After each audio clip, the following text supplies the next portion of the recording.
Hello, I'm Geoffrey from Jeux Studio.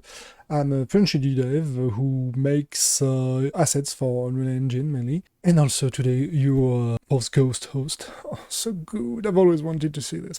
Anyway, I'm making a Patreon to share some assets, techniques, ideas in Blender and Unreal Engine mainly. And also, I'm developing an indie game, which is called Stranded in Outer Space.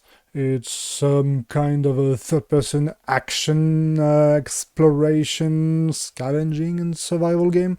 It takes place in a ravaged, or I mean, not completely ravaged, but post-apocalyptic fantasy world. It's not a zombie, yeah, of course. I too many zombie games and they're bad. Anyway, that's just my opinion. This game is a bit has some kind of roguelite element to it, where you will be able to get stronger and lose some things, but you won't lose everything. And has some procedural dungeons and I mean labyrinths. Sorry, I'm French.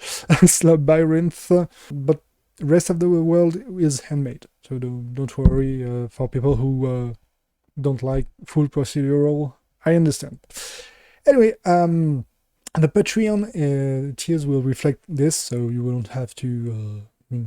First tiers will only be about assets and then game. I hope we will meet in Patreon or Discord, and see you and have fun. Have fun, very important. Ciao, au revoir, salut. Don't know many languages. Sorry.